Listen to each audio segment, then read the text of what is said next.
Berkaitan dengan bulan Rajab yang mulia ini, ada sebuah peristiwa yang luar biasa di luar akal kita, yaitu peristiwa Isra Mi'raj. Peristiwa ini terjadi hanya satu malam, bahkan kurang, yang Allah abadikan di dalam Al-Quran surat Al-Isra ayat 1. A'udzu billahi minasyaitonir rajim.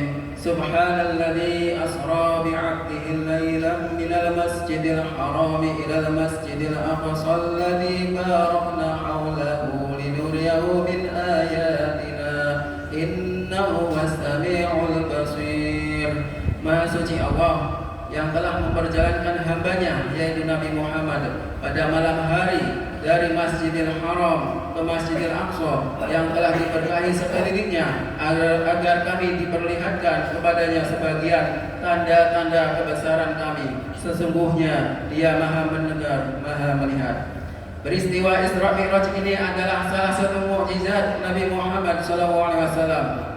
Hanya keimananlah yang bisa menerima peristiwa ini. Akal kita kalau tidak didasari keimanan akan menolaknya. Di dalam peristiwa itu Allah perintahkan kepada umat Nabi Muhammad untuk melakukan sholat. Dan sholat itu sendiri suatu ibadah yang luar biasa dibandingkan ibadah yang lainnya. Kalau selain perintah sholat, Allah cukup perintahkan malaikat Jibril untuk turun ke bumi menyampaikan wahyu kepada Nabi Muhammad.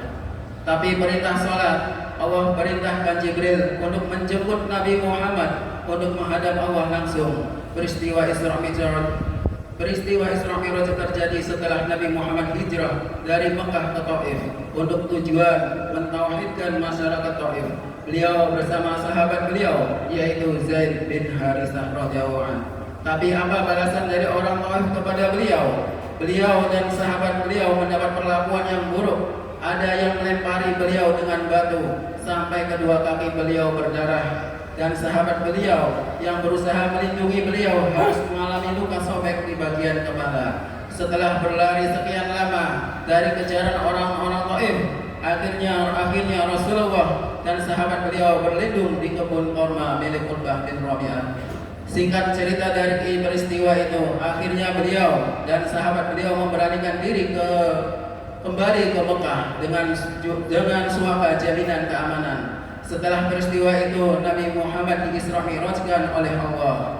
Ulama-ulama ada yang mengambil hikmah dari peristiwa itu. Allah ingin menghibur Nabi Muhammad, merefresh lagi hati Nabi setelah peristiwa di Taif dengan mengisra mi'rajkan beliau, sehingga beliau bertemu dengan Allah. Karena nikmat terbesar adalah bertemu dengan Allah di surga kelak.